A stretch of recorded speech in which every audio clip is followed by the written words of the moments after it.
ठीक है। तो प्रोबेबिलिटी के जो लास्ट सेशन था, लास्ट सेशन में हम लोगों ने टोटल प्रोबेबिलिटी थ्योरम देख ली थी एंड उसके बाद हम लोगों ने बेस थ्योरम देख लिया था। तो बेस थ्योरम और टोटल प्रोबेबिलिटी के थ्योरम मैं वापस एक बार रिपीट कर देता हूँ। टोटल प्रोबेबिलिटी थ्योरम कब होते हैं? जब आपका क्या है, किसी भी इवेंट को करने के बहुत सारे केसेस तरीके हों वो सारी चीज में। अब उन सारे तरीकों से मिला के कोई एक इवेंट बनता है, तो उस इवेंट के होने की पॉसिबिलिटी। और बेस थ्योरम कब लगती है? जब वो इवेंट हो चुका है, उस इवेंट में किसी एक बात का कंट्रीब्यूशन। तो मतलब टोटल प्रोबेबिलिटी थ्योरम का स्टेटमेंट क्या था आपका?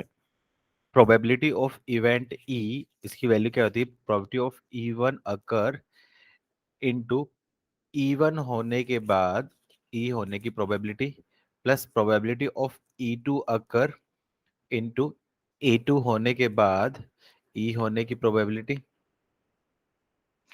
And so on probability of E N event occurs into E N होने के बाद ई होने की प्रोबेबिलिटी। इस सबको मैं ऐड करूंगा तो ये मेरी क्या बन जाएगी? Required probability of occurring any event. ये आपका स्टेटमेंट था टोटल प्रोबेबिलिटी थ्योरम का। बेस थ्योरम क्या होती है? इसकी next step. Bayes theorem next step of total probability theorem होती है। ये मैंने लास्ट टाइम भी मैंने बता दिया था, बस एक तरीके से रिवाइज करवा रहा हूँ। बेस थ्योरम क्या बोलती है? ये इवेंट हो चुका है, क्वेश्चन की लैंग्वेज में पता चल जाएगा आपको। लैंग्वेज में ऐसे दे रखा है, it is given that event occurred. देन वो पूछेगा कंट्रीब्यूशन ऑफ का पार्ट, मतलब ये ई होने के बाद। तो क्या पूछा है? प्रोबेबिलिटी ऑफ इवेंट ई के when E already occur.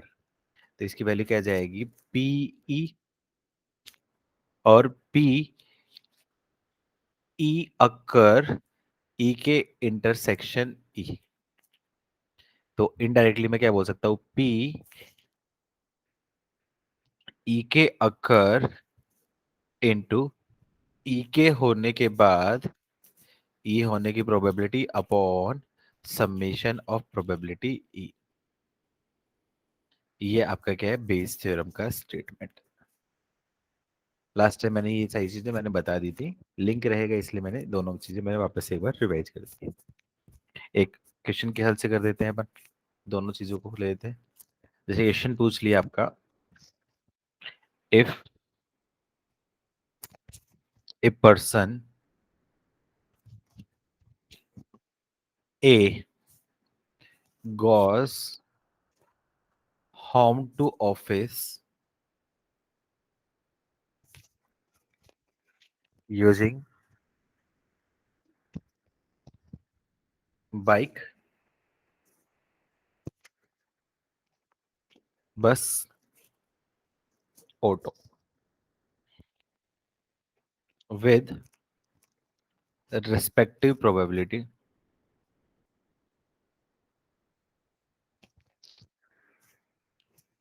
0.3, 0.5, 0.2.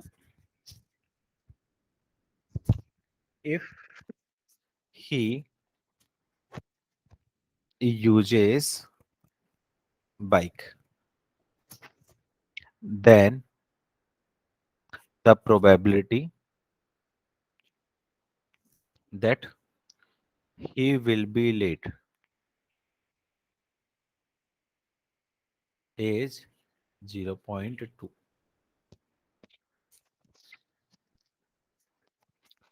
The corresponding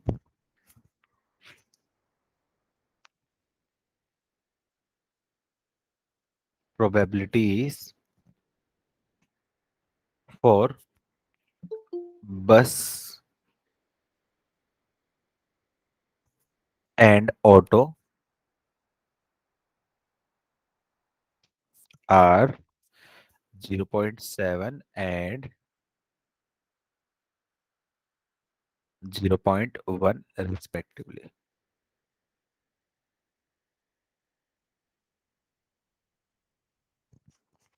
Now find the probability that he reaches office on time। ये क्वेश्चन दे दिया। क्वेश्चन क्या दे रखा है आपका? कि ए है, वो अपने ऑफिस, घर से ऑफिस जा रहा है। तो घर से ऑफिस जाते टाइम 3 मीडियम यूज कर सकता है, आइदर आपका क्या है, बाइक और बस और ऑटो। अब बाइक लेने की प्रोबेबिलिटी 0.3, बस लेने की प्रोबेबिलिटी 0.5, ऑटो लेने की प्रोबेबिलिटी 0.2। अब अगेन उसके बाद कंडीशन सोच रही है कि बाइक यूज करता है तो लेट होगा, इसकी प्रोबेबिलिटी 0.2 है। बस और ऑटो यूज करता है तो उसके रिस्पेक्टिव लेट होने की प्रोबेबिलिटी 0.7 और 0.1 है। तो इस चीज की प्रोबेबिलिटी निकालो कि वो आपका क्या है, ऑफिस आपका क्या है, टाइम पे पहुंच गया। तो इसका एक मेथड तो आप कर सकते हो ट्री डायग्राम से, मेथड 1 तो आप कर सकते हो ट्री डायग्राम से। ट्री डायग्राम से डायरेक्टली आप आंसर दे सकते हो। मैं मेथड 2 बताता हूँ ऐसे क्वेश्चन को करने का। मेथड 2 में आप ये सिंपल आप रखो कि ये इवेंट बना लो। ये मैंने बोल दिया इवेंट। इवेंट क्या है आपका, he reaches office late. Office late की क्यों बता रहा हूँ, क्योंकि आपका क्या है, सब लेट पहुंचने की प्रोबेबिलिटी दे रखी है। तो मैं बोल सकता हूँ P reaches office on time, reaches office on time. उसकी वैल्यू क्या आ जाएगी, 1 - प्रोबेबिलिटी रीच ऑफिस लेट। तो लेट की निकल गई तो फिर ऑन टाइम भी निकल सकता है। ठीक है, तो मैंने इवेंट क्या बोल दिया, ऑफिस लेट होता है। अब वो ऑफिस लेट कहाँ से हो सकता है, या तो बस से हो सकता है, या फिर ऑटो से, या फिर ट्रेन से। 3 इवेंट्स हैं।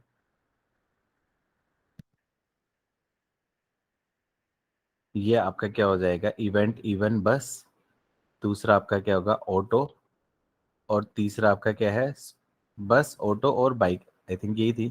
पहला कौन सा था, बाइक। दूसरा आपका क्या था, बस। और तीसरा था आपका ऑटो। अब अगेन बस, बाइक सेलेक्ट करने की प्रोबेबिलिटी दे रखी है, बाइक सेलेक्ट करने की प्रोबेबिलिटी दे रखी है 0.3। बस को सिलेक्ट करने की प्रोबेबिलिटी दे रखी है 0.5, और ऑटो को सिलेक्ट करने की प्रोबेबिलिटी दे रखी है 0.2। इन केस बाइक सेलेक्ट की और उसका लेट आने की प्रोबेबिलिटी दे रखी है, ये दे रखी है, बस बाइक सेलेक्ट की उसकी लेट आने की प्रोबेबिलिटी दे रखी है 0.2। बस सेलेक्ट की लेट आने की प्रोबेबिलिटी दे रखी है 0.7, और ऑटो सेलेक्ट किया तो लेट आने की प्रोबेबिलिटी दे रखी है 0.1। तो इनडायरेक्टली अब उसके लेट आने की प्रोबेबिलिटी हम निकाल सकते हैं, इनडायरेक्टली उसके लेट आने की प्रोबेबिलिटी हम निकाल सकते हैं। लेट्स अज्यूम करो तो रिक्वायर्ड प्रोबेबिलिटी मैं बोल सकता हूँ, डायरेक्टली मैं बोल सकता हूँ आइदर बाइक चूज की और बाइक से लेट आया, मतलब बाइक चूज करने का तरीका मतलब पी इवन अकर, और इवन होने के बाद ई होने की प्रोबेबिलिटी इनडायरेक्टली यही चीज को क्या बोल रहा है, बाइक सेलेक्ट की, बाइक सेलेक्ट करने का प्रोबेबिलिटी 0.3, और बाइक सेलेक्ट करने के बाद लेट पहुंचा मतलब 0.2, प्लस बस सेलेक्ट की 0.5, और बस सेलेक्ट करने के बाद लेट पहुंचा 0.7, ऑटो सेलेक्ट किया 0.2, और ऑटो सेलेक्ट करने के बाद लेट हो गया, इसकी प्रोबेबिलिटी 0.1। तो इसकी सिंप्लीफाई करूंगा तो ये क्या जाएगा आपका 0.06, 0.35 प्लस 0.02। सिंप्लीफाई करूंगा तो क्या जाएगा आपका, ये 8 हो जाएगा, और 0.43। ये इसको बोल सकता हूँ 43/100। ये आपकी क्या जाएगी, लेट पहुंचने की प्रोबेबिलिटी। लेकिन अपन को लेट पहुंचने की नहीं निकालनी थी, अपन को टाइम पे पहुंचनी, तो प्रोबेबिलिटी रीचेस टाइम, तो 1 - 0.43 मतलब 0.57। तो मैं फिर बोल सकता हूँ 57/100। यही इस क्वेश्चन का क्या होगा आपका फाइनल आंसर। किस किस का आंसर था ये, गुड।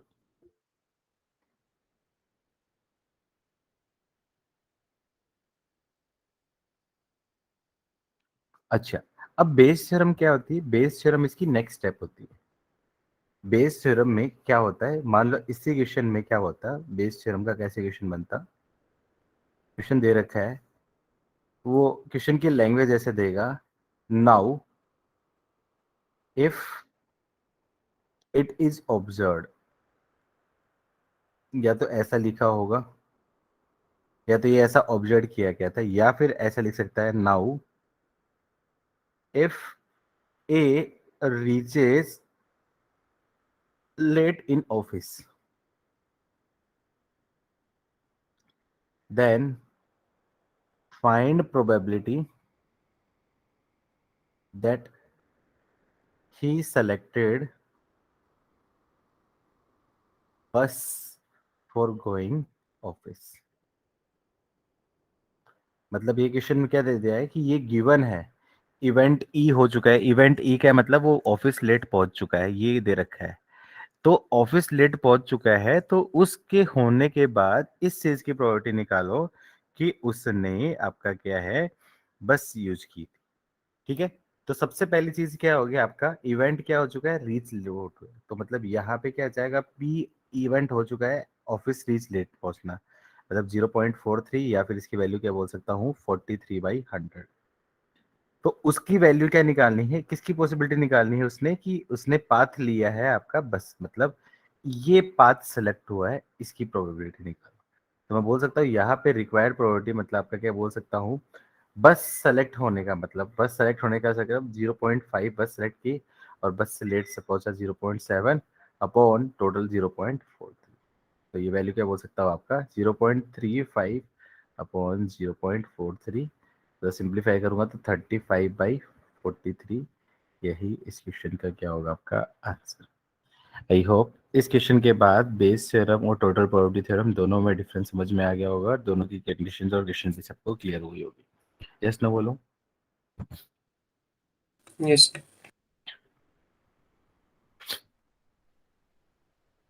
ठीक है, आगे बढ़ते हैं हम लोग। नोट कर लिया तो नोट कर लो, नोट हो जाए तो हम आगे बढ़ते हैं, आगे नेक्स्ट टाइप पर।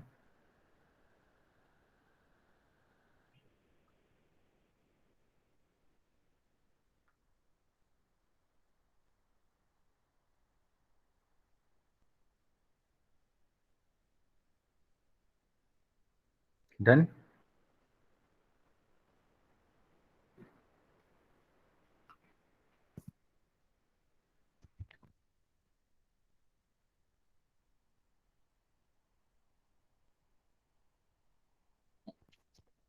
चलो नेक्स्ट क्वेश्चन।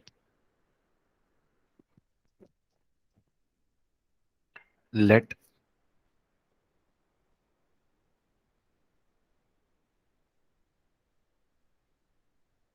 कोई पर्सन है, a student x attempts A multiple choice question more than one or more one or more than one correct answer type question.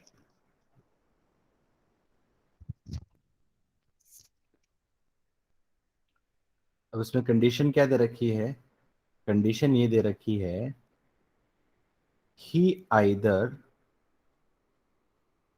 knows the answer or copies it। Copies it का मतलब उसने cheating की है, और make a guess.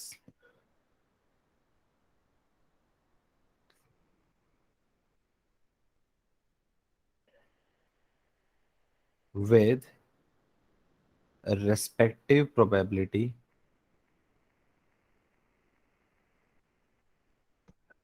of 0.3, 0.5 and 0.2। Also, if also the probability that his answer is correct if he copies his 2/3, then find then then it was found that his answer is correct, then find probability that he made he knows the answer. He knows the answer. Question क्या है? कोई एक MCQ type का एक paper है, one और more than one select answer type के questions है, तो उसको स्टूडेंट को अपियर करना है। तो क्या क्या पॉसिबिलिटी है, या तो स्टूडेंट को आंसर पता है, या फिर वो चीटिंग करता है, या फिर वो आपका क्या है, तुक्का लगाता है। विद रेस्पेक्टिव प्रॉपर्टी पे है, मतलब उसको पता होने की प्रॉपर्टी 0.3, चीटिंग करता है 0.5, और आपको उसको गैस मारता है मतलब 0.2। अब उसने मान लो किसी से आपका क्या है चीटिंग की है, तो चीटिंग की है ऐसा जरूरी नहीं है कि जिससे चीटिंग की उसका भी सही हो, तो उसने क्या दे रखा है, यदि चीटिंग की है तो उसके सही होने की प्रोबेबिलिटी दे रखी है 2.3, और ये ऑब्जर्व किया गया है कि उसका जो आंसर था वो आपका क्या है करेक्ट है। तो इस चीज की पॉसिबिलिटी निकालो कि उसको आंसर पता था। ये आपका क्या बेस थ्योरम है। क्वेश्चन ये पूछता है कि find the probability that his answer is correct या फिर रॉन्ग, ये आपका क्या है टोटल प्रोबेबिलिटी थ्योरम का क्वेश्चन बन जाता है। निकालो।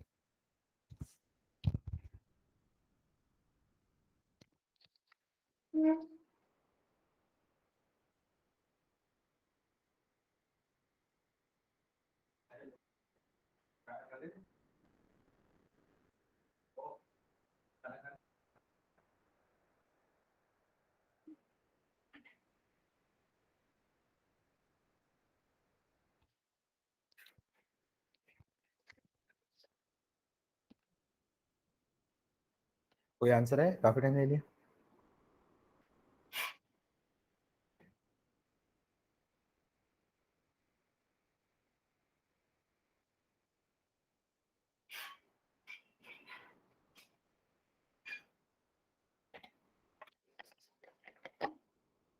कैलकुलेशन टफ हो रही है क्या?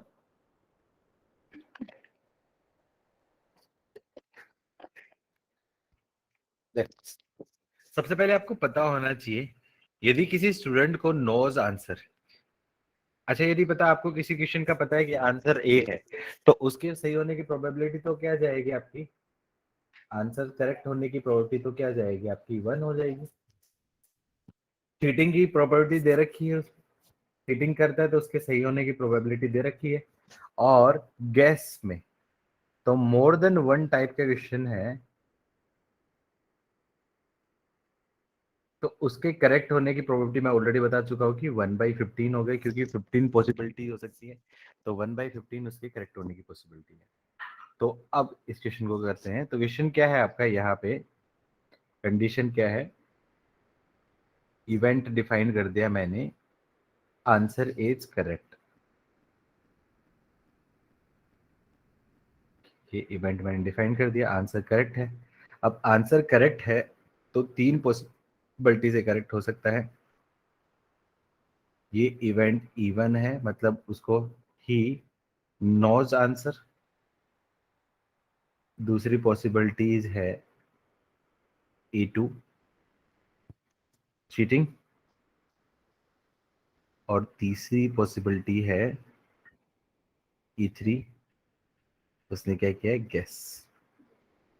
ठीक है, नॉज आंसर उसकी प्रोबेबिलिटी दे रखी है 0.2, चीट किया है उसकी प्रोबेबिलिटी दे रखी है 0.5, और गैस किया उसकी प्रोबेबिलिटी दे रखी है 0.3।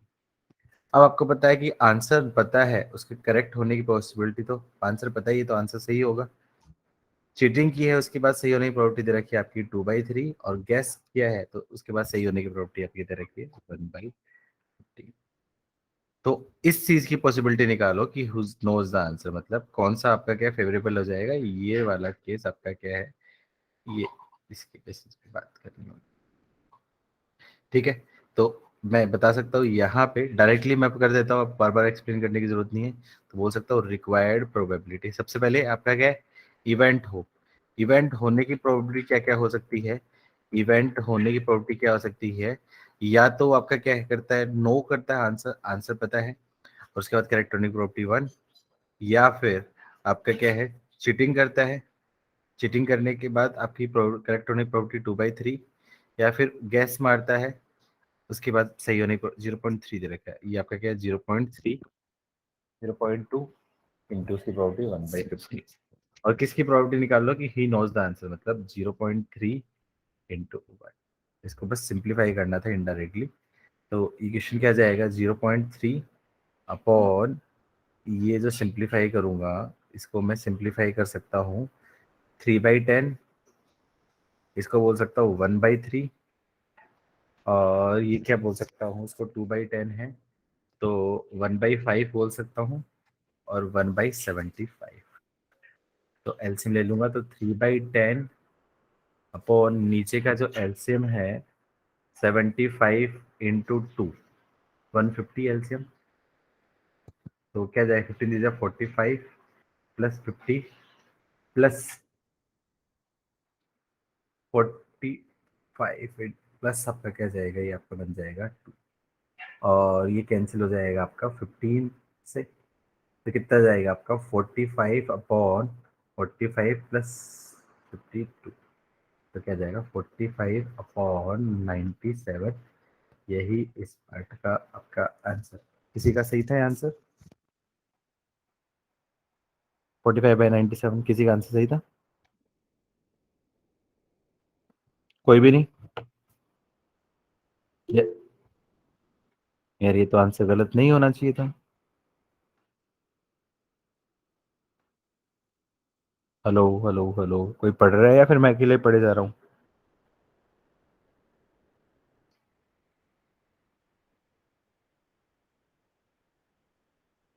हेलो, आप लोग हो?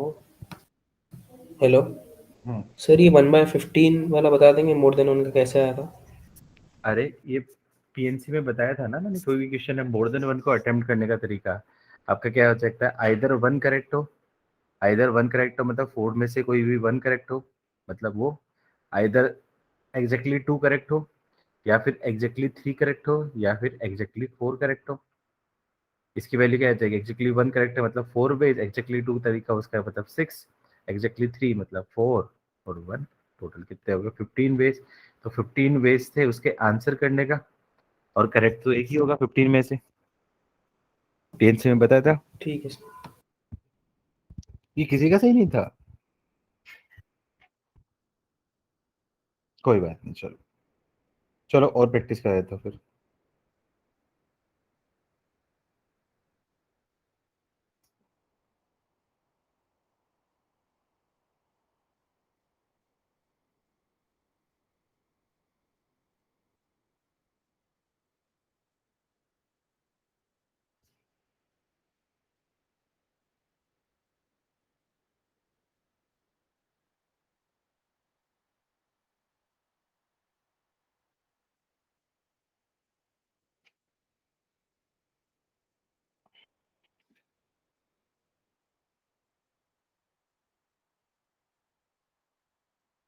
ठीक है, क्वेश्चन है आपका, a factory has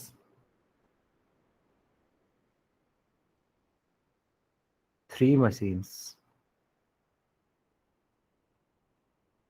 a, B and C, producing 100, 200 and 300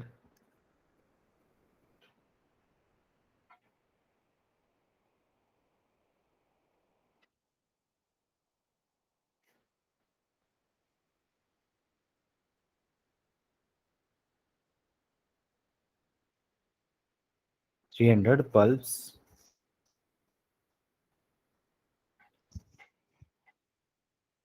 per day respectively.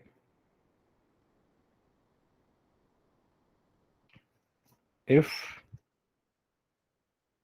the machine A produce 1% defective bulb,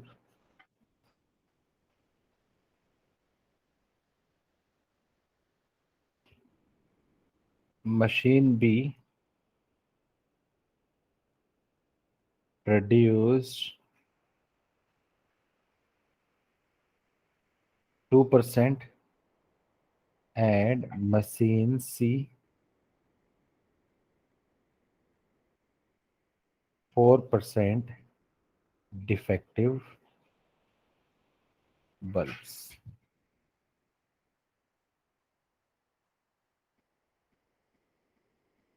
If at the end of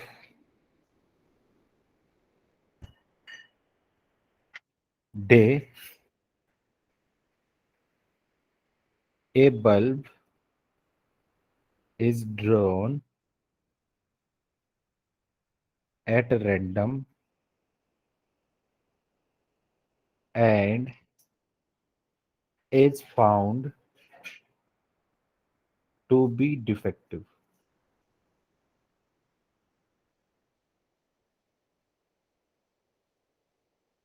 then what is the probability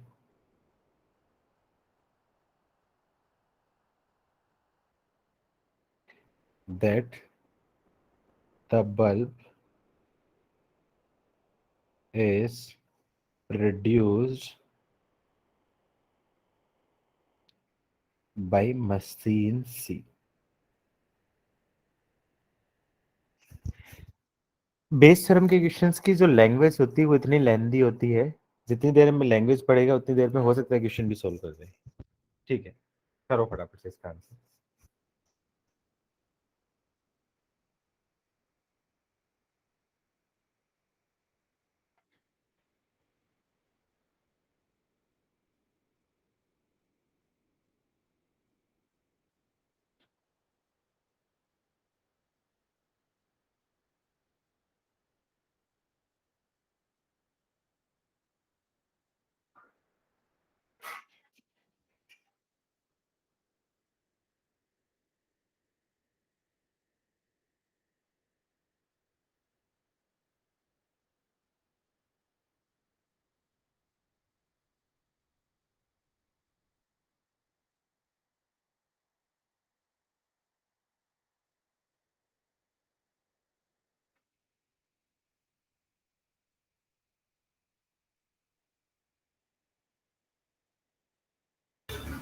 twelve by 17। ठीक है,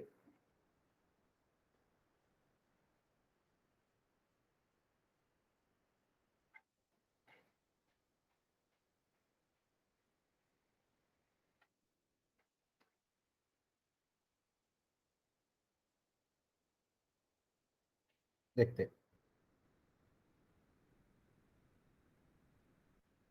condition क्या दे रखा है, event क्या दे रखा है, bulb is defective.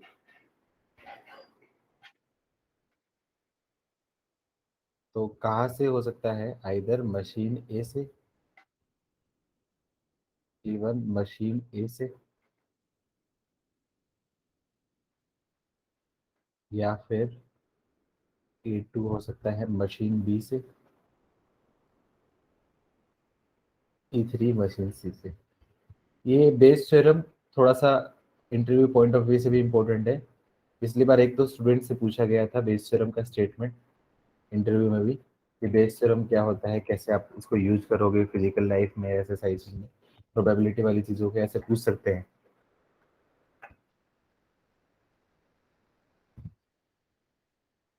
ठीक है, अब उसने क्या दे रखा है आपका, ये जो बल्ब मशीन ए है ये कितना बल्ब प्रोड्यूस करती है, आपकी 100 बल्ब।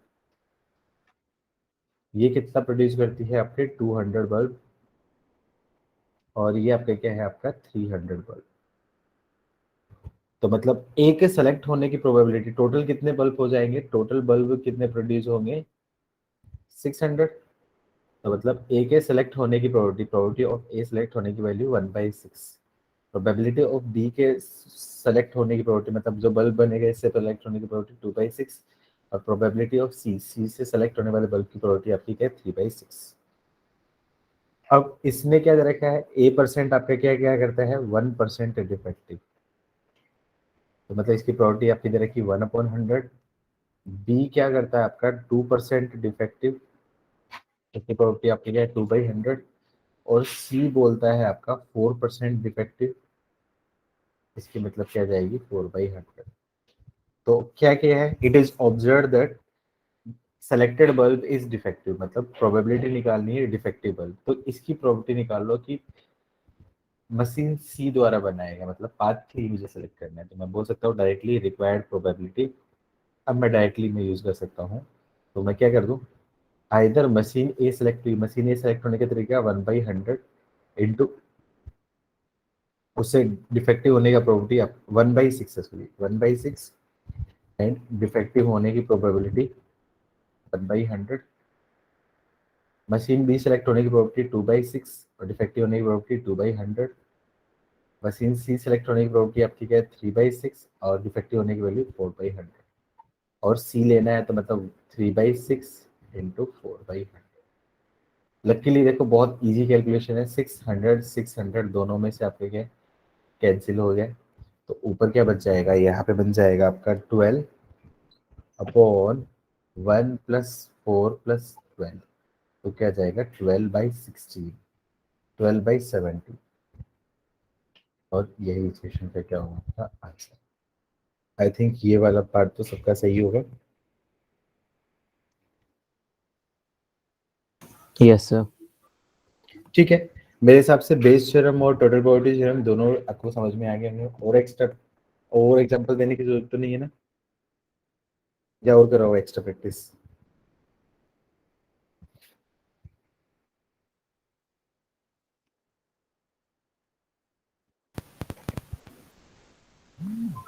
सर स्किप कर सकते हैं, आगे बढ़ सकते हैं। ठीक है, चलो next topic, geometric probability, geometrical probability. Geometrical probability मतलब ज्योमेट्री का यूज करके, एरिया या वॉल्यूम उसका यूज करके हम लोग को निकालना है। तो इसमें कुछ नहीं करना आपका, रिक्वायर्ड प्रोबेबिलिटी यहाँ पे क्या जाएगी, डायरेक्टली मैं बोल सकता हूँ required probability total region, total region मैं बोल सकता हूँ यहाँ पे एरिया बोल देता हूँ डायरेक्टली, अपॉन फेवरेबल रीजन, मतलब इनडायरेक्टली फेवरेबल एरिया। तो इससे आप डायरेक्टली आंसर निकाल सकते हो। जैसे कोई भी क्वेश्चन ऐसा पूछ लिया है आपका, एरिया दे दे या वॉल्यूम दे दे या रीजन दे दे, एरिया दे दे वॉल्यूम दे दे, जो भी आपका रहता है उसी के हिसाब से। जैसे मैं क्वेश्चंस दूं, हम्म, हाँ, इजी क्वेश्चन से स्टार्ट करता हूँ। क्वेश्चन दे दिया आपका, a point is chosen at random inside a circle, then find the probability that the point is closer to the center than to its circumference।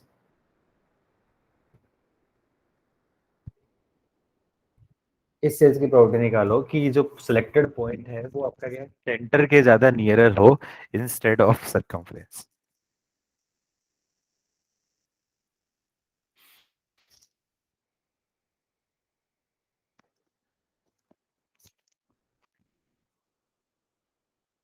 चलो आंसर दो।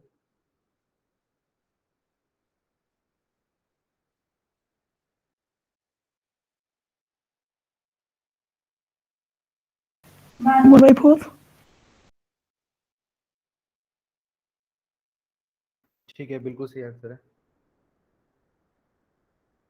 देखो इसने क्या दे रखा है, आपका जो सेलेक्टेड पॉइंट है ये आपका सर्किल है, ये आपका क्या है, सेंटर है। अब उसने क्या बोला, इस पे एक रेंडमली कोई पॉइंट है, तो इस चीज की प्रॉपर्टी निकालो कि जो वो सेलेक्टेड पॉइंट है वो आपका नियरेस्ट है सेंटर के इंस्टेड ऑफ सरकमफ्रेंस। मतलब मैं सोच सकता हूँ एक वो पार्ट निकाल लेता हूँ जहाँ पे इक्वल डिस्टेंस हो जाए। तो इक्वल डिस्टेंस मतलब ये वाला पार्ट होगा।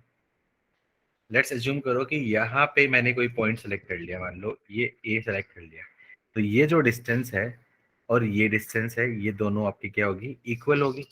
तो ये क्या आ जाएगा, मतलब ये रेडियस वाले हाफ के पॉइंट पे होगा। मतलब इनडायरेक्टली क्या होगा, ये मेरा आंसर कैंसर हो जाएगा जब वो पॉइंट हो इस रीजन में हो। इस रीजन में हो तो पॉइंट आपका क्या है, नियरर होगा सेंटर से आपका क्या, इंस्टेड ऑफ सरकमफ्रेंस। मतलब ये आपका क्या हो जाएगा, आपका फेवरेबल रीजन और अपॉन टोटल रीजन सर्किल हो जाएगा। तो मैं बोल सकता हूँ रिक्वायर्ड प्रोबेबिलिटी, डायरेक्टली बोल सकता हूँ favourable region upon total region. तो फेवरेबल रीजन क्या है आपका पाई, और ये r/2 का होल स्क्वायर अपॉन नीचे क्या जाएगा, पाई r स्क्वायर। सोल्व करूंगा तो क्या जाएगा, 1/4 इसका आपका आंसर।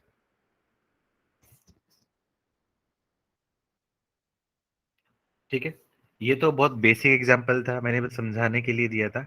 अब इस पे बेस काफी अच्छे क्वेश्चन भी बन जाते हैं, इनइक्वलिटी के क्वेश्चन भी बन जाते हैं, और ग्राफ्स वगैरह भी ऐसे कुछ दे सकता है आपका।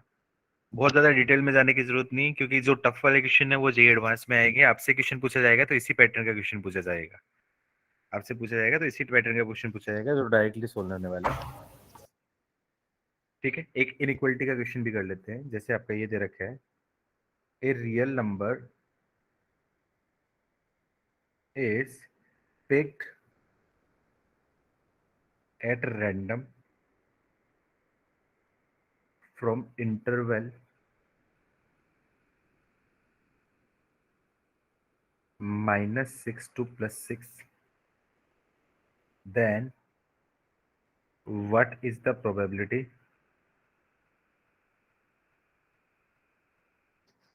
that it satisfies the inequality x square plus 2a x square plus 2x plus a square minus 4a minus 4 is greater than equals to 0 for all x belongs to real number। अब सिर्फ इसने ये दे दिया कि -6 से +6 के interval में कोई पॉइंट सेलेक्ट किया जाता है, तो इस चीज की प्रॉपर्टी निकालो कि जो वो पॉइंट होगा ए वाला वो इस इक्वेशन को, इनइक्वलिटी को सेटिस्फाई करे। निकालो, कल क्वाड्रेटिक इक्वेशन में करवाया था मैंने, उसी की एप्लीकेशन है।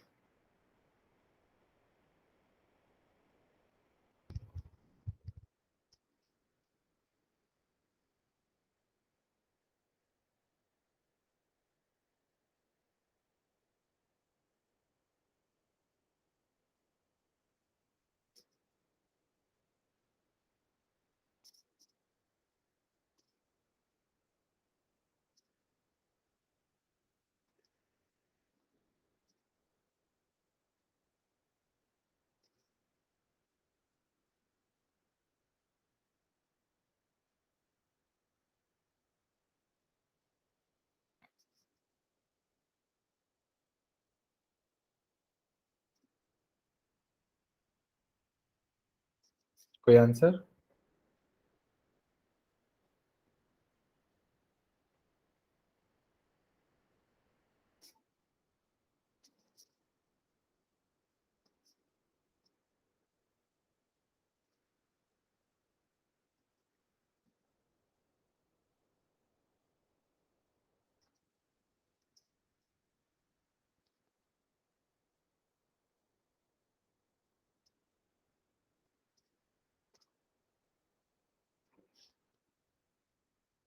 काफी टाइम ले लिया, कोई आंसर?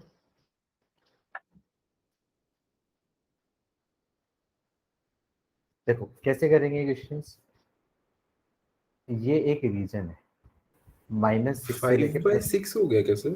5/6 5/6 तो नहीं होगा, नहीं। -6 से 6 मतलब इस लाइन के ऊपर कोई एक रीजन है, इस लाइन के ऊपर कोई एक रीजन है, इसमें से वो मुझे वो रीजन देना है जो सेलेक्ट करेगा, मतलब वो सेलेक्ट करेगा, वो कैसे हम आइडेंटिफाई करेंगे, मतलब इस इनइक्वालिटी को सोल्व करेंगे। याद है कल ही मैंने बताया था quadratic equation is greater than equals to 0। याद है क्वाड्रेटिक इक्वेशन ग्रेटर देन 0 कब होती है, जब d लेस देन 0 और a ग्रेटर देन 0।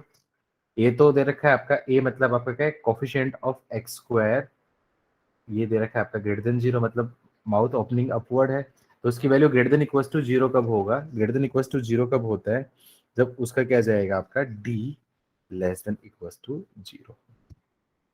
ठीक है, तो इस इनइक्वालिटी का d less than equals to 0 कर देते हैं, तो d less than equals to 0 करूं तो 2 का square 4 -4 into 1 into A square -4a -4 less than equals to 0। 4 है तो 4 को तो मैं भगा देता हूँ, तो क्या जाएगा 1 - a square -4a minus plus 4a और +4 लेस देन इक्वल्स टू 0। सबको राइट साइड ले जाऊंगा तो क्या जाएगा a स्क्वायर प्लस -4a और ये क्या जाएगा आपका -3 -5 is greater than equals to 0। a square -4a -5 less than equals to 0, इसके फैक्टर्स करूंगा, इसके फैक्टर्स करूंगा तो क्या जाएगा a square -5a plus a -5 greater than equals to 0, factors करूंगा तो क्या जाएगा a -5 into a plus 1 greater than equals to 0। अब इस इनइक्वालिटी को मैं सिंप्लीफाई करूंगा, नंबर लाइन पे रिप्रेजेंट करूंगा, तो पॉइंट ऑफ ऑब्जर्वेशन आपका -1 और 5 पॉजिटिव नेगेटिव एंड पॉजिटिव, तो कौन सा रीजन आ जाएगा आपका, ये रीजन और ये रीजन, तो क्या जाएगा आपका a बिलोंग्स टू -∞ से लेके और -1 क्लोज इंटरवल यूनियन 5 से लेके इंफिनिटी। लेकिन अपने काम का रीजन तो ये नहीं है, अपने काम का रीजन तो सिर्फ कौन सा है आपका -6 से +6 है, तो मैं इनडायरेक्टली में देखूं ये -6 से लेके +6 है, और उसमें आपका क्या हो जाएगा -1 यहाँ पे होगा और 5 आपका क्या यहाँ पे होगा, तो मतलब इनडायरेक्टली मेरे हिसाब से रीजन कौन सा जाएगा, अपने क्वेश्चन के हिसाब से ये रीजन और ये रीजन। तो यहाँ पे आपका क्या है, सिर्फ लेंथ वन डायमेंशन की बात करें तो वन डायमेंशन जब बात करें तो वन डायमेंशन में मुझे लेंथ देखनी है, टू डायमेंशन की बात करें तो मुझे एरिया देखना है, थ्री डायमेंशन की बात करें तो मुझे वॉल्यूम देखना है, ये चीज ध्यान रखना। रीजन का मतलब वन डायमेंशन की बात करूँ तो मुझे लेंथ देखनी है, टू डायमेंशन की बात करें तो मुझे एरिया देखना है, और थ्री डायमेंशन की बात करें तो मुझे आपका वॉल्यूम देखना है। टू डायमेंशन का क्वेश्चन करा दिए, वन डायमेंशन का नेक्स्ट मैं वॉल्यूम वाला करवा दूंगा, थ्री डायमेंशन वाला। तो यहाँ पे फेवरेबल लेंथ कौन सी हो जाएगी, ये लेंथ हो जाएगी 5 और ये लेंथ हो जाएगी 1, तो रिक्वायर्ड प्रोबेबिलिटी क्या आ जाएगी, favourable length 5 + 1 upon total length 6 + 6 मतलब 6/12 मतलब 1/2। यही इस क्वेश्चन का आंसर। किसी का सही था?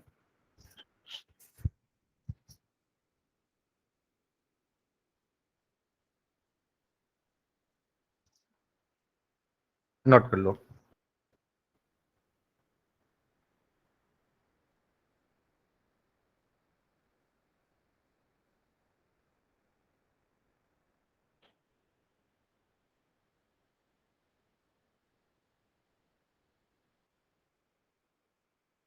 डन।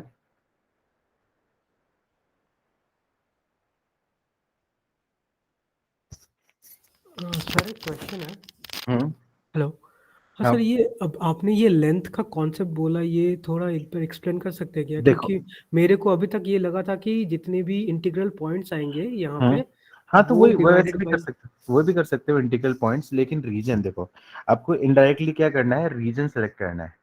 तो रीजन मतलब आपका जब इनइक्वालिटी की बात करूं तो मुझे आपका क्या एक इंटरवल देखना है, तो इंटरवल के लिए मतलब वन डायमेंशन चीजें ही होगी, क्योंकि यहाँ पे इंटरवल मतलब आपका क्या है एक्स कोऑर्डिनेट की जब बात हो रही होगी, इंटरवल मतलब एक्स कोऑर्डिनेट की बात हो रही है, एक्स कोऑर्डिनेट की बात हो रही है मतलब वन डायमेंशन मतलब मेरे को सिर्फ एक्स कोऑर्डिनेट पे उसका जो एक्सपेंशन है, एक्सपेंशन मतलब इनडायरेक्टली उसकी क्या हो जाएगी, लेंथ हो जाएगी।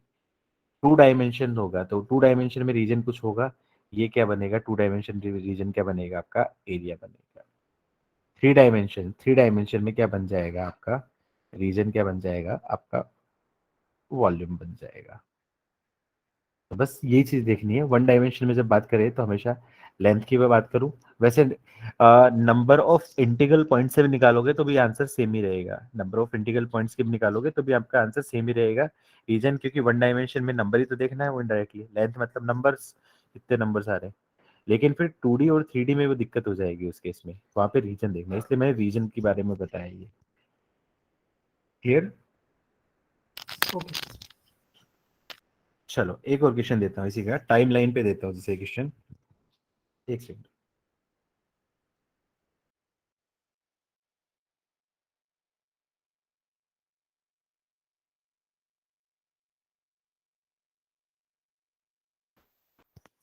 चलो नेक्स्ट क्वेश्चन देता हूँ, एक इसी पैटर्न का क्वेश्चन है। A friendly football match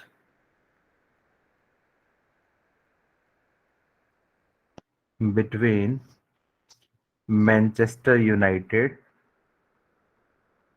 and Manchester City is to be played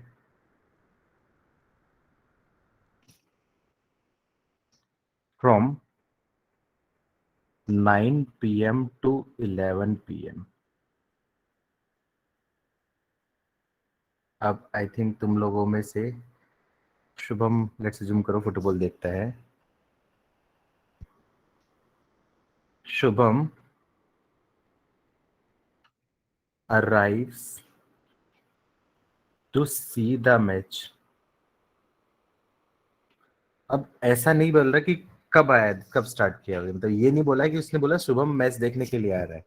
मतलब मैं यहाँ पे इसका इन्फॉर्मेशन बताया था, यहाँ पे सीधा मैच, इसका मतलब ये नहीं दे रखा है कि not before the match starts.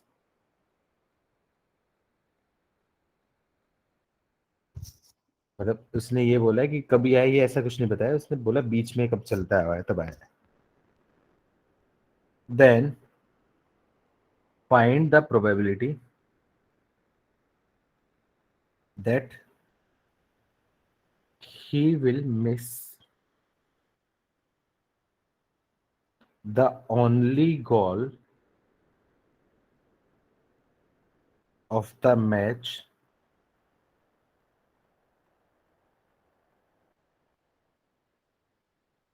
which will take place in at 50th minute 15th minute of the match। बहुत आसान सा क्वेश्चन है, लेकिन यहाँ पे रीजन नहीं है, यहाँ पे आपका क्या टाइमलाइन होगी, टाइमलाइन मतलब टाइम के बेसिस पे दे दिया। तो मतलब वही पे आपका क्या है, अब डायमेंशन नहीं है तो यहाँ पे आपका क्या है, टाइम नंबर दे दिया, तो टाइम नंबर में आप यहाँ पे टाइम को काउंट करोगे, जो मिनट्स है जो उसी को काउंट करके आप आंसर दोगे।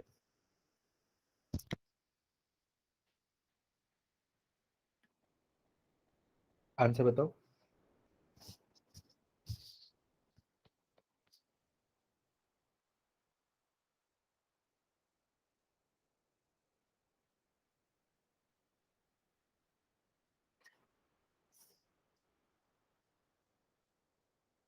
काफी टाइम ले लिया।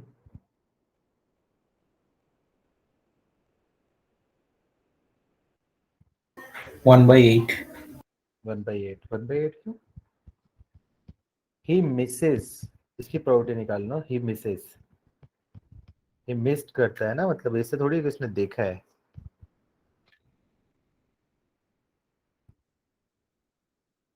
7/8 एक्चुअली। 7/8। देखो ये आपका क्या है, फुटबॉल मैच, आपको पता है टोटल टाइमिंग कितनी होती है, 90 मिनट्स होती है। 45 मिनट्स के दो हाफ होते हैं, ये चीज तो आई थिंक आपको पता ही नहीं होगी। ठीक है, अब उसने क्या बोला है, football match indirectly let's assume करो कि यहाँ पे कोई एक्स्ट्रा टाइम नहीं है, कुछ और भी नहीं है, यदि कुछ नहीं दे रखा मतलब बाय डिफॉल्ट हम जो स्टैंडर्ड चीजें उन्हीं को कंसिडर करते हुए करेंगे। ठीक है, अब यहाँ पे आप बताओ क्या 90 मिनट को कंसिडर करोगे या फिर टाइम को कंसिडर करोगे।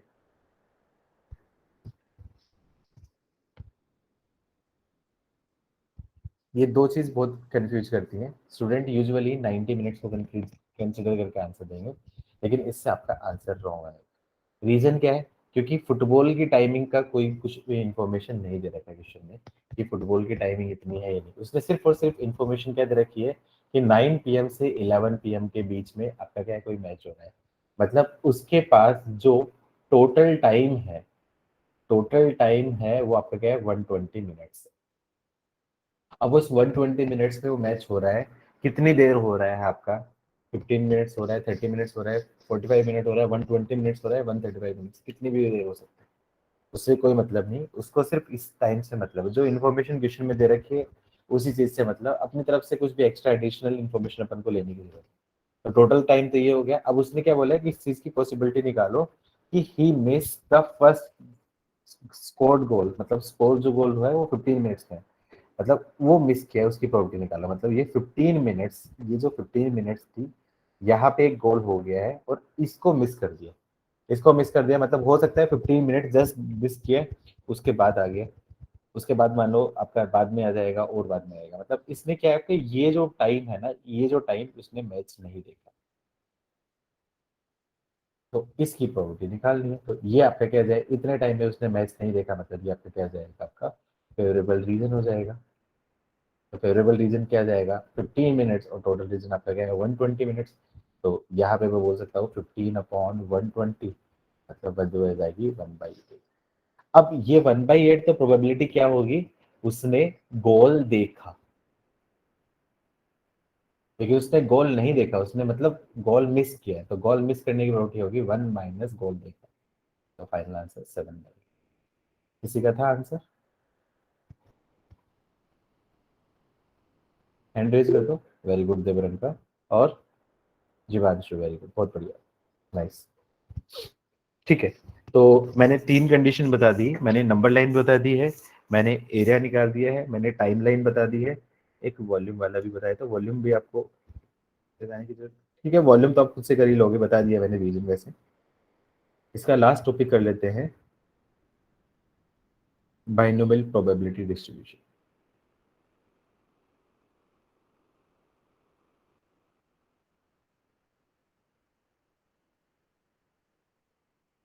ये आपके लिए इतना इम्पोर्टेंट, वैसे जेई एडवांस के लिए इम्पोर्टेंट होता है, लेकिन तुम लोगों के लिए इसलिए हो सकता है चांसेस क्योंकि स्टैटिस्टिक्स से रिलेटेड है, तो पूछ सकता है कि बाइनोमियल प्रोबेबिलिटी डिस्ट्रीब्यूशन कैसे होगा एलजी में।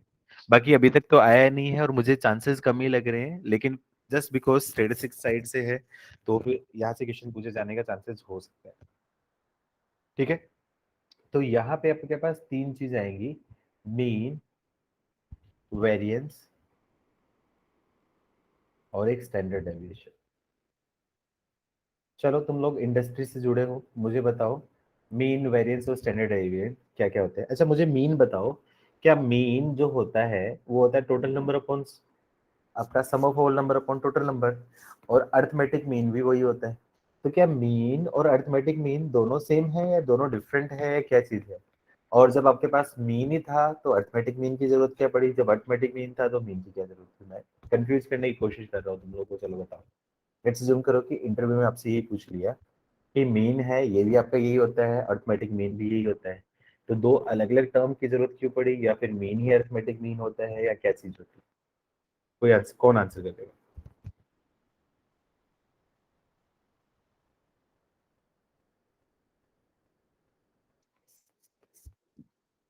कोई भी आंसर नहीं?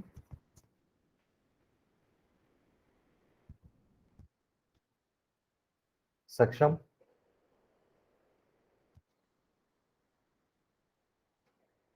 भाग गया?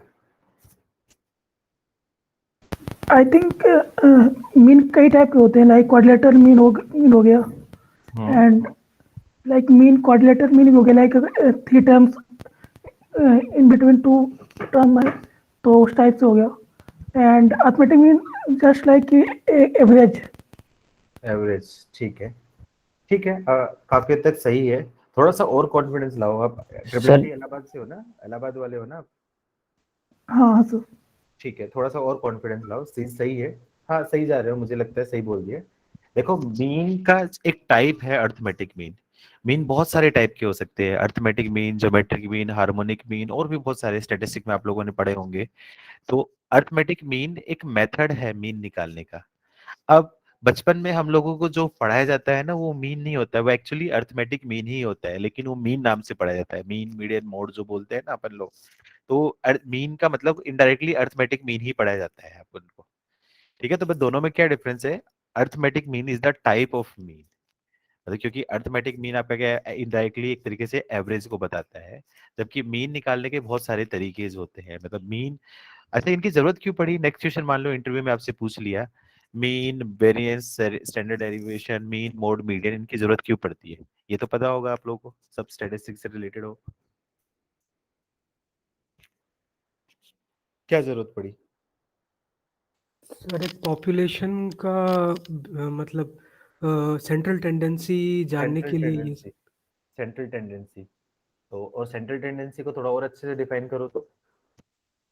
सेंट्रल टेंडेंसी एज इन मतलब उसके डिफाइन जैसे के बजाय बेटर आप यूज कर सकते हो मेजरमेंट ऑफ सेंट्रल टेंडेंसी। थोड़ा specifically point two point related words में करोगे तो ज्यादा बेटर रहेगा। ठीक है, देखो आंसर आना एक अलग चीज से बात है, लेकिन इंटरव्यू पॉइंट ऑफ व्यू से ये चीज काफी मैटर करती है। स्पेसिफिकली जब आपकी पीजीडीपी में इतनी कम सीट्स है, तो आपको बाकी कैंडिडेट से डिफरेंट तभी आप कर पाओगे जब आप जो बोलोगे बहुत ही पॉइंट टू पॉइंट और सीधा जो काम की बात है वो उस पे बोलो, इंस्टेड ऑफ उसको घुमाने फिराने के बजाय, क्योंकि चीजें सबको पता ही होती है, लेकिन आपको मिनिमम पॉइंट में आपने पॉइंट टू पॉइंट बोल देगा तो वो चीज आपको एक अलग से बाइफरगेट करेगी कि हाँ ये कैंडिडेट में कुछ अलग है, मतलब दम है।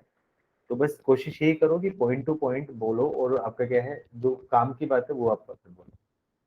ठीक है, ये सारी चीज तो तुम प्रिपेयर कर ही लोगे, इंटरव्यू के लिए तो बहुत टाइम है, तो उसमें मुझे जाने की जरूरत नहीं है। अपने को यहाँ पे आपका क्या मीन जो है वो आपका क्या बाइनोमियल प्रोबेबिलिटी डिस्ट्रीब्यूशन का मीन निकालना है। मीन, वेरिएंस और स्टैंडर्ड डेविएशन तीन अलग अलग चीजें हैं। अपन को बाकी जो स्टैटिस्टिक वाला वो काम का नहीं है, यहाँ पे प्रोबेबिलिटी वाला है, वो एक अलग चीज है। क्या चीज को बताता है आपका? जैसे मान लो कोई इवेंट है, कोई भी इवेंट है, लेट्स अज्यूम करो उसके लिए ऐसा है, मान लो ये एक इवेंट है। अब उसमें एक्स बता रहा है, एक्स में एक चीज बोल रहा हूँ, ये बताता है नंबर ऑफ सक्सेस। उस इवेंट की नंबर ऑफ सक्सेस कितनी हो सकती है?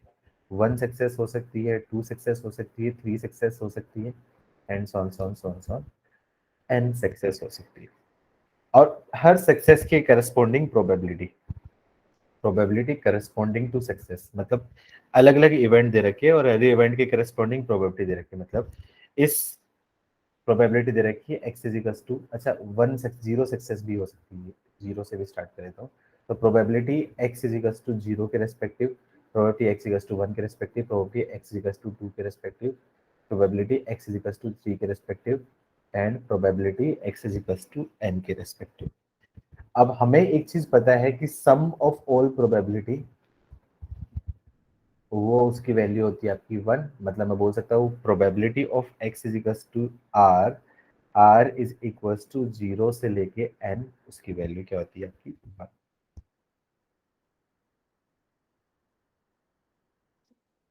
तो मीन क्या होता है? मीन क्या होता है? मीन जनरली आपको पता है total number, sum of all number upon total number होता है, sum of all number upon total number होता है। अब जब आपका क्या है स्टैटिस्टिक में, जब आपका क्या है डिफरेंट डिफरेंट आपका क्या है फ्रीक्वेंसीज दे रखी है, तो मीन की वैल्यू क्या आती है? Summation of X I F I upon summation of F I होता था। तो उसी टाइप का यहाँ पे आपका क्या फॉर्मूला लग जाएगा। तो यहाँ पे क्या करूंगा, उसका जो मीन है तो मैं बोलूंगा आपका mean of binomial probability distribution, उसकी वैल्यू मैं डायरेक्टली मैं बोल सकता हूँ is equals to summation of X I into P X I का summation upon summation of P X I. मतलब इनडायरेक्टली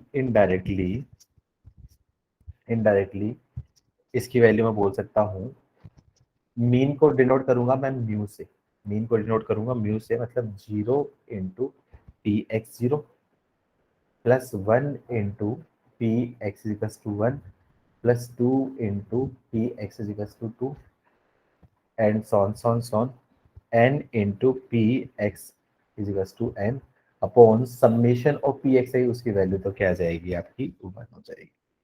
तो इनडायरेक्टली म्यू की वैल्यू क्या बोल सकता हूँ, summation of r into P r into P X is equals to r, और r is equals to 0 से लेके n तक जा रही है। तो ये आंख बंद करके आप लोग मीन निकाल सकते हैं। अब इसका क्या आपका फॉर्मूला, कई बार फॉर्मूला पूछ सकता है कि मीन का फॉर्मूला क्या होता है, वेरिएंस क्या होता है, स्टैंडर्ड डेरिवेशन क्या होता है। फॉर्मूला मैं बता देता हूँ, फॉर्मूला कहाँ से आया है। ये डायरेक्टली क्वेश्चन पूछा जा सकता है पीजीडीबी में आपसे कि मीन क्या होता है। यदि एन आपका टोटल नंबर दे रखा है, आपका पी प्रोबेबिलिटी दे रखी है, तो उसकी मीन है, तो उसका जो मीन है वो क्या हो सकता है आपका म्यू, उसकी वैल्यू क्या हो जाए आपकी एन इंटू पी। दूसरा होता है आपका वेरिएंस, वेरिएंस को मैं डिनोट करता हूँ सिग्मा स्क्वायर से, तो उसकी वैल्यू क्या आ जाएगी एन पी क्यू। और तीसरी चीज होती है आपका स्टैंडर्ड डेविएशन, तीसरी चीज होती है स्टैंडर्ड डेविएशन।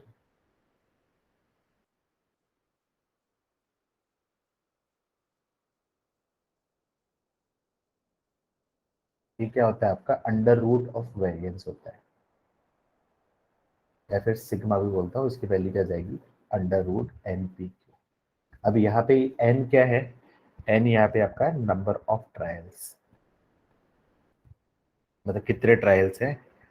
पी क्या दे रखी है आपकी प्रोबेबिलिटी ऑफ सक्सेस, मतलब ये number of success, probability of number of success. और क्यू दे रखी है probability of number of failures. यदि किसी इवेंट में नंबर ऑफ सक्सेस की प्रोबेबिलिटी, नंबर ऑफ फेलियर की प्रोबेबिलिटी और टोटल नंबर दे रखा है, तो उससे मीन, वेरिएंस और स्टैंडर्ड डेविएशन हम लोग डायरेक्टली निकाल सकते हैं। अभी कहाँ से है ये, मैं इसका डिराइव कर देता हूँ। वैसे डेरिवेशन काम का है नहीं, लेकिन ये फॉर्मूला आपके काम का हो सकता है, तो मैं डिराइव कर देता हूँ कि कहाँ से। इस फॉर्मूले में हम लोग सिंप्लीफाई करें। अब बाइनोमियल प्रोबेबिलिटी डिस्ट्रीब्यूशन में जब बाइनोमियल पढ़ा था, तो याद है मैंने सब बताया था आपका r into N C R. तो इस एन सी आर, ये P X is equals to R का मतलब क्या होता है, एक्स इजिकल्स टू आर का मतलब होता है आपका N C R into P plus Q की पावर एन माइनस आर।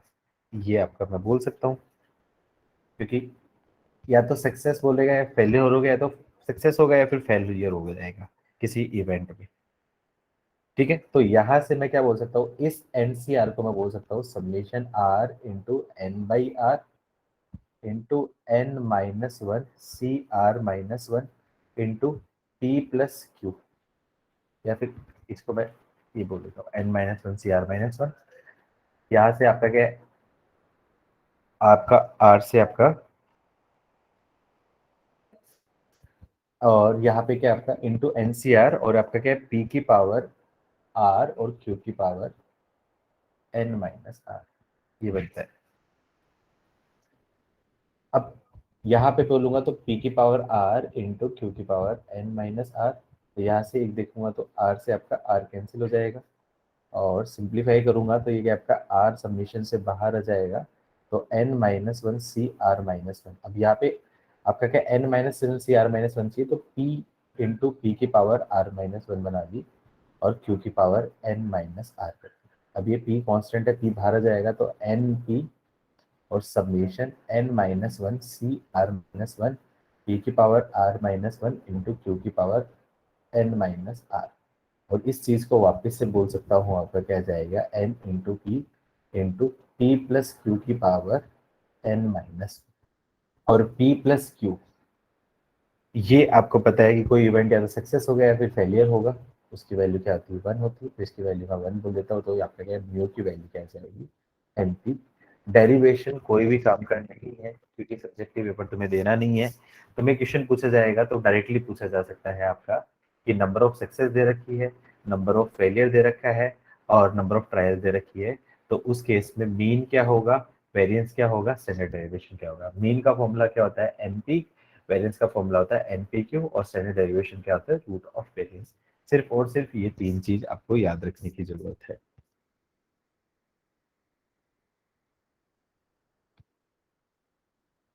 ठीक है, कर लोगे?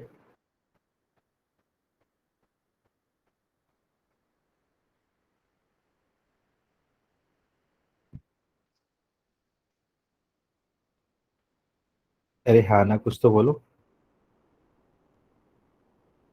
Yes sir.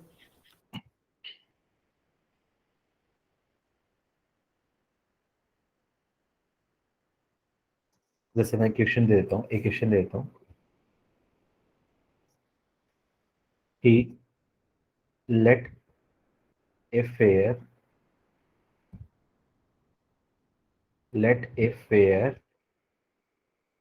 dice is rolled twice and a random variable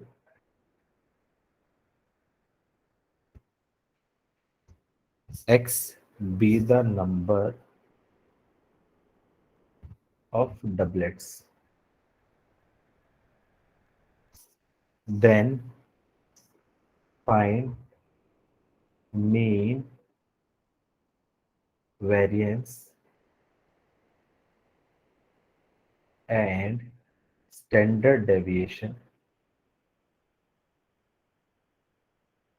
of this experiment.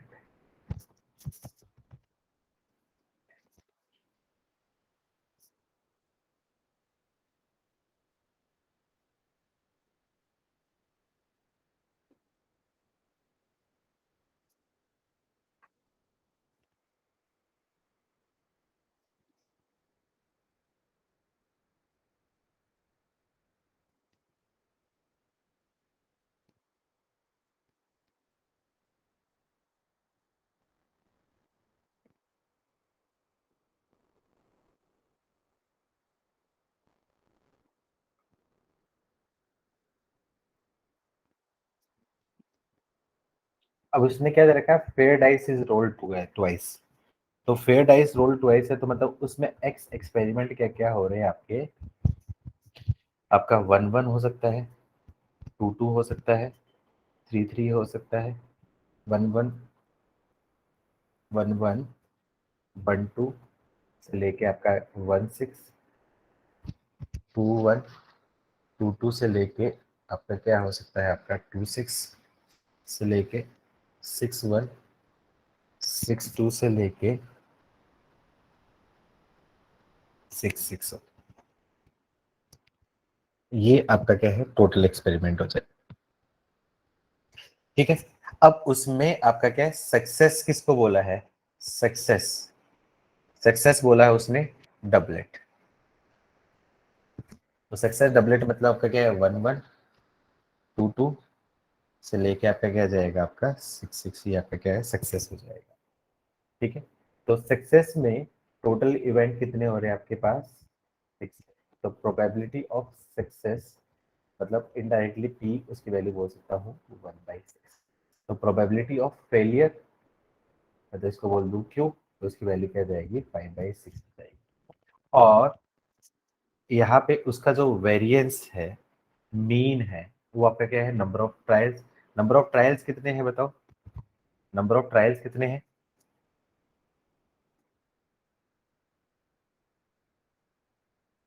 36। 36 क्यों,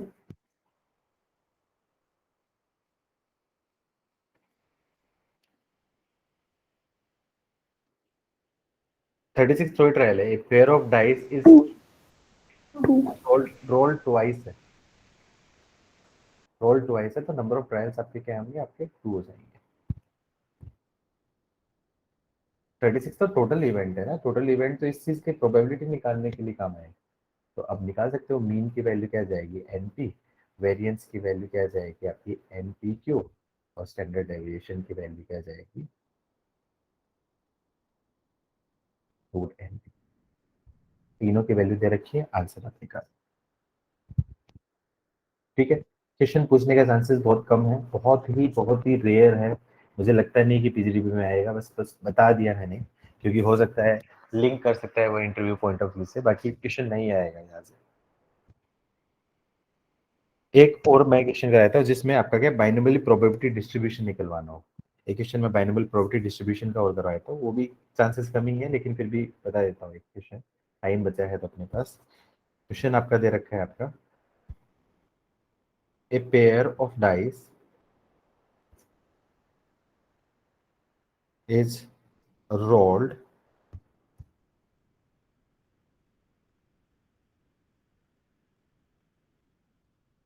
twice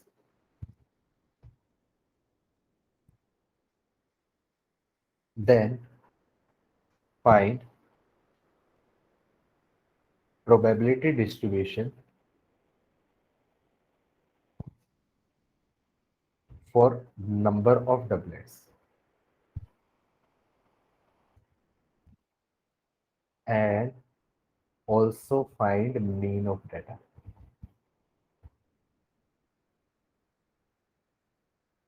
सेम क्वेश्चन है, इसका आंसर क्या था, मीन का आंसर क्या था अपना 2 इंटू 1/6 मतलब 1/3 आएगा। तो अपन ये मैंने डायरेक्टली फॉर्मूले से किया था, अब इसको मैं आपका क्या प्रॉपर तरीके से करते हैं।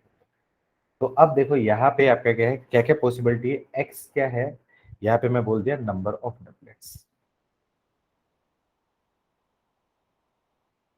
अब दो बार टॉस किया है तो क्या आ सकता है, एक्स इजिकल्स टू 0 हो सकता है, एक्स इजिकल्स टू 1 हो सकता है, या फिर एक्स इजिकल्स टू 2 हो सकता है।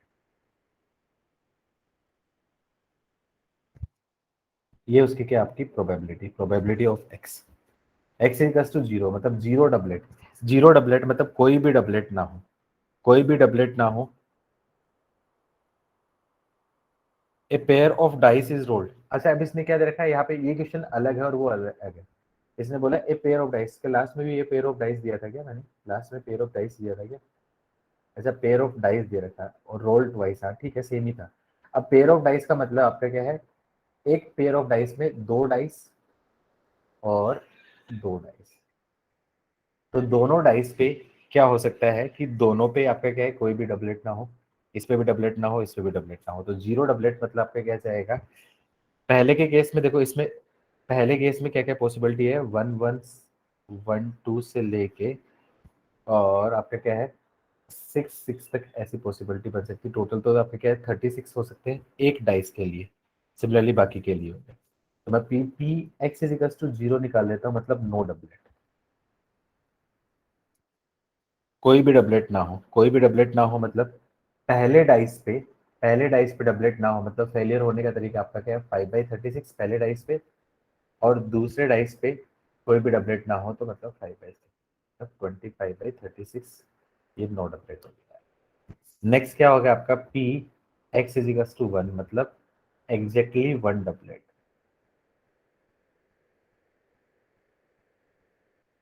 एग्जैक्टली वन डबलेट का मतलब क्या हो गया आपका, पहले पे डबलेट हो दूसरे पे नॉन डबलेट, या फिर पहले पे नॉन डबलेट हो और दूसरे पे डबलेट। तो पहले पे डबलप डबलप मतलब आपका क्या है, टोटल फेवरेबल केस आपका 6/6 मतलब 36 मतलब 1/6, और नॉन डबलप मतलब 5/6 प्लस 5/6 इंटू 1/6, तो मतलब बोल सकता हूँ आपका 10/36, इसकी वैल्यू क्या आ जाएगी 10/36। और तीसरा केस क्या होगा आपका P X is equal to 2 मतलब आपका क्या है एग्जैक्टली 2 डबलेट। एग्जैक्टली 2 डबलेट का मतलब क्या, पहले पे भी डबलेट हो और दूसरे पे भी डबलेट, एक ही केस बनेगा डबलेट और डबलेट, मतलब पहले पे डबलेट 1/5 दूसरे पे डबलेट 1/5, मतलब आपको क्या है 1/25। तो अब इस केस में इसकी प्रोबेबिलिटी लिखी थी, इसकी वैल्यू क्या आपका 25/36, इसकी वैल्यू क्या आपका 10/36, और इस केस में आपका क्या जाएगा 1/25। तो मीन क्या होता था, मीन मैंने बताया था आपका summation of P X I into X I, तो 0 into 25/36 plus 1 into 10/36 plus 2 into 1/36। Solve करूंगा तो क्या जाएगा 0 प्लस 10/36 प्लस 2/36 मतलब 12/36। 12/36 मतलब आपका क्या है 1/3। यही इसका आंसर। तो सब दोनों का आंसर आपका क्या है सेम ही है, चाहे आप डायरेक्टली फॉर्मूले की हेल्प से करो या फिर आप वैसे करो, दोनों आंसर आपके क्या है सही है। आया समझ में?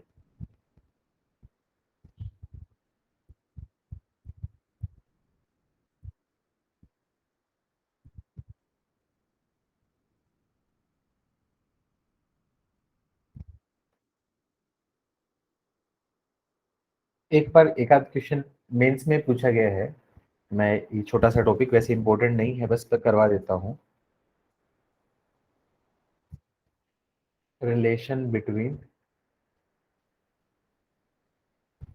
Mean, variance and standard deviation. तो मैं ऑलरेडी बता चुका हूँ, मीन की वैल्यू आपको क्या है, mean is equals to NP. Variance का मतलब आपका क्या है, variance is equals to NP Q, और standard deviation root NP Q. तो क्वेश्चन एक बार जो आईआईटी जेईई में आया हुआ था वही पूछ लेता हूँ मैं एग्जैक्टली, पर इसके लिए बहुत ज़रूरी चीज़ें के रिक्वायर्ड होगी। चलो ठीक है, ट्राई करो, ज़्यादा टफ हो जाएगा, कोई इश्यू नहीं। क्वेश्चन देखोगा, क्वेश्चन है आपका, if the sum of mean and variance of a binomial distribution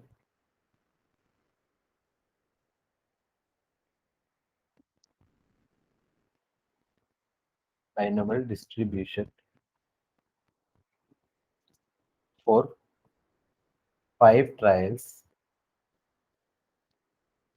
is 1.8। उसने क्या दे रखा है, मीन और वेरिएंस का सम 5 ट्रायल्स के लिए आपका क्या दे रखा है 1.8। Then find the binomial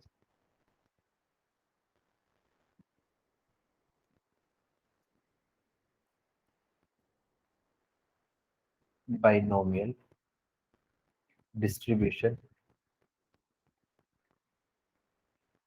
for exactly 2 success।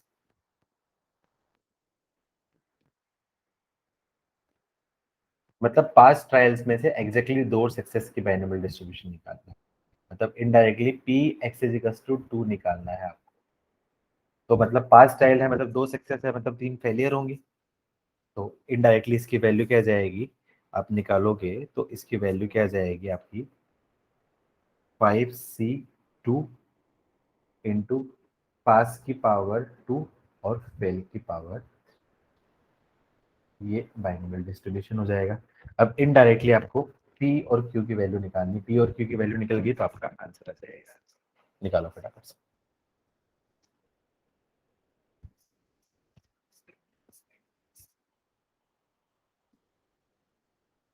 5C2 का आंसर 5 × 4/2 × 1, मतलब आपका क्या है 10 × P² × Q3।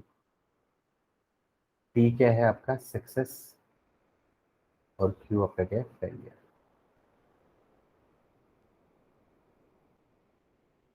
आई नो थोड़ा सा टॉपिक डिफिकल्ट है, इंपॉर्टेंट भी नहीं है तुम्हारे लिए, पीजीडीबी के लिए नहीं भी पढ़ना हो तो कोई इश्यू नहीं है।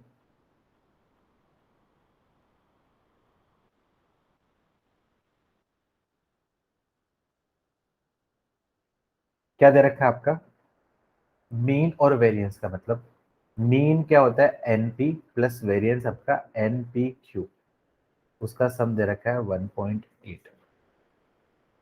एन की वैल्यू क्या दे रखी है आपकी 5, तो मैं बोल सकता हूँ 5p plus 5pq is equal to 1.8, मतलब 5 को p प्लस pq, इसकी वैल्यू क्या जाएगी 1.8/5।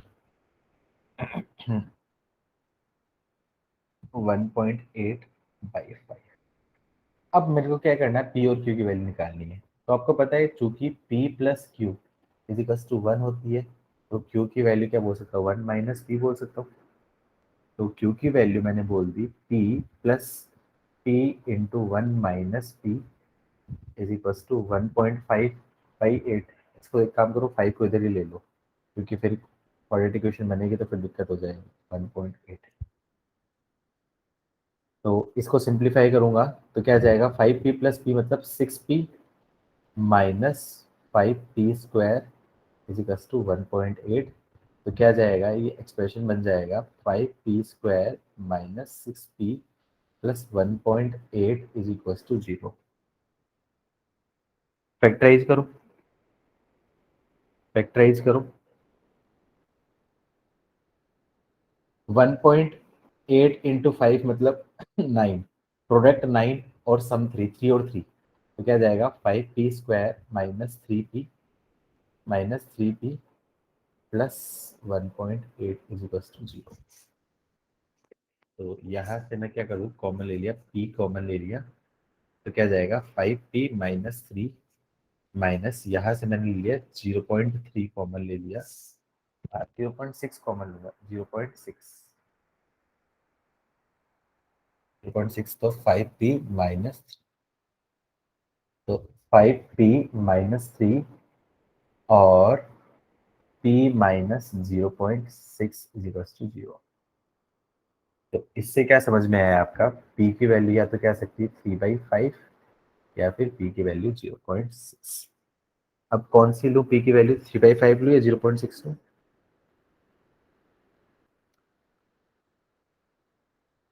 कुछ मिस्टेक हुई है, मुझे ऐसा ध्यान आ रहा है। Yes sir. क्या मिस्टेक है, फैक्टराइजेशन में कुछ मिस्टेक नहीं हुई है? दोनों नहीं सर, ठीक ही ऊपर होगा ना sir. Sir 5 into P plus P into 1 minus P जो आपने ऊपर लिखा है। एक सेकंड, क्योंकि दो आंसर तो नहीं आएंगे, एक ही आंसर आना चाहिए। सर ये जो आपने ऊपर लिखे ना 5, हाँ ये उसका एक ही तो है 0.6 और वो ठीक है, अच्छा p मिस कर गया था मैं आपका, 5p plus p minus p square, 5p square सही तो लिखा था आई थिंक, सर वो 1.8। एक ही तो है 3/5 अच्छा ओके, 3/5 एक बार चेक कर लेते हैं।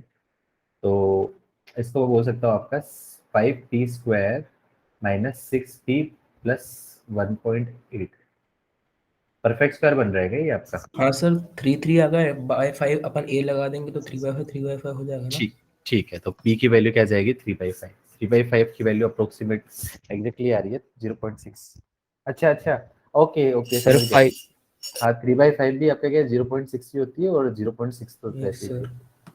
ओके ओके ओके, मैं वही सोचूं ना, दो वैल्यू तो नहीं आनी थी, लेकिन दोनों एक्चुअली सेम ही है, तो मतलब इनडायरेक्टली p की वैल्यू क्या जाएगी 0.6, q की वैल्यू क्या जाएगी 0.4। तो आपका आंसर जाएगा p x is equal to 2 का मतलब क्या है 10 इंटू p मतलब 0.6 का होल स्क्वायर इंटू 0.4 की होल। यही इस क्वेश्चन का क्या होगा सर आपका। Excuse me sir. हाँ बताओ, सर 5 दूसरे पी के साथ मल्टीप्लाई क्यों नहीं हुआ? 5 दूसरे p के साथ मल्टीप्लाई क्यों नहीं, मतलब सर वो जो ऊपर आपने जब ब्रैकेट उसको ब्रैकेट ओपन करी है, हाँ, हाँ, तो आपने जब अंदर वाला पी 1 माइनस पी के साथ मल्टीप्लाई। ये गड़बड़ कर दी ना मैंने, ये गड़बड़ कर दी, 5p प्लस p तो आपका क्या 10p हो जाएगा। हाँ तो 9 और 1 फैक्टर हो जाएंगे, फैक्टर ठीक है समझ गया, आंसर सेम ही आ रहा है शायद, फिर नहीं आंसर उस केस में गड़बड़ हो जाएगा। सही बोल रहे हो, सही बोल रहे हो।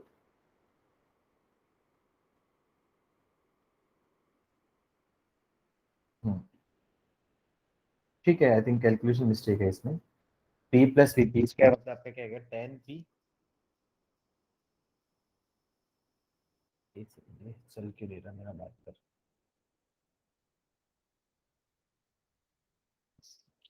उससे चेक करो, उससे आंसर शायद डिफरेंट आ रहा होगा, है ना। तो ये क्या जाएगा 10p और minus 5p square is to 1.8। तो इससे मैं बोलूंगा आपका 5p square minus 10p minus plus 1.8 is equal to 0। तो फैक्टर 9 और 1 आ रहे हैं ना फैक्टर, तो 5p square minus 9p minus P plus 1.8 is equal to 0, ये फैक्टर्स आ रहे हैं। तो p कॉमन ले लिया तो 5p माइनस 9 माइनस यहाँ से मैंने क्या कॉमन ले लिया, अभी भी कुछ मिस्टेक आ रही है, यहाँ से कुछ कॉमन नहीं आ रहा है।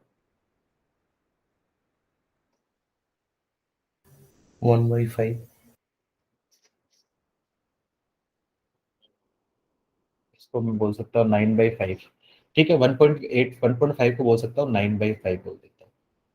तो यहाँ से मैंने क्या कर दिया है, कुछ भी कॉमन लिया, माइनस कॉमन हो रहा है, मैंने माइनस 1/5 कॉमन ले लिया, तो क्या जाएगा 5p माइनस 9, ठीक है। तो इससे क्या करना है 5p माइनस 9 और आपका क्या है p माइनस 1/5 0। हाँ यही सही है, p की वैल्यू 9/5 और p की वैल्यू आपकी 1/5, तो आंसर पूरा गड़बड़ हो जाएगा।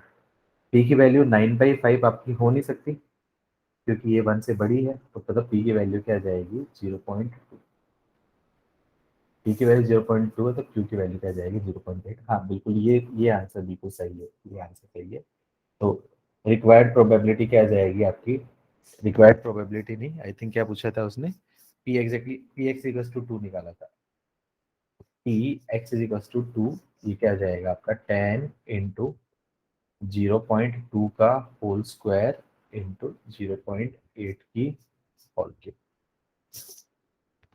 ठीक है। तो ये एक्चुअली जेईई एडवांस का क्वेश्चन था, तो इतना डिटेल में तुम्हें जाने की जरूरत नहीं है, बस मैंने बता दिया कि ऐसे क्वेश्चन भी बन सकते हैं। शायद मोक में एक आध क्वेश्चन है ऐसा, इसलिए मैंने करवा दिया ये टॉपिक, ठीक है। तो ये अपना प्रोबेबिलिटी कंप्लीट हो गया है, तो अपने पास 2 पोर्शन बाकी रह गए हैं। तो कौन सा पोर्शन पहले स्टार्ट करना चाहिए, आप अलजेब्रा सॉरी कोऑर्डिनेट रह गया और कैलकुलस रह गया, तो कैलकुलस पहले स्टार्ट करें या कोऑर्डिनेट? Sir calculus. कैलकुलस, ठीक है, एक बार मैं डिस्कस करता हूँ हिसाब से, क्योंकि कोऑर्डिनेट बहुत ज़्यादा डिटेल में नहीं आता है, कैलकुलस काफ़ी आता है, तो एक बार देख लेते हैं कैसा रहता है, मैं डिस्कस करके नेक्स्ट टाइम सैटरडे को मैं नया टॉपिक स्टार्ट करने वाला। चलो मिलते हैं, आप ग्रुप पे मैसेज कर देना कि मॉड्यूल 3 कंप्लीट हो गया है, तो सैटरडे की क्लास में हम लोग नया मॉड्यूल स्टार्ट करेंगे, नया पोर्शन स्टार्ट करेंगे। तो कुछ स्टूडेंट एक्चुअली प्रोबेबिलिटी के चक्कर में क्लास मिस हो चुकी है, तो वो अटेंड नहीं कर रहे थे, तो सैटरडे क्लास सब अटेंड करेंगे। आप कोई भी एक मैसेज कर देना ग्रुप पे, ठीक है। चलो मिलते हैं next time, okay bye bye.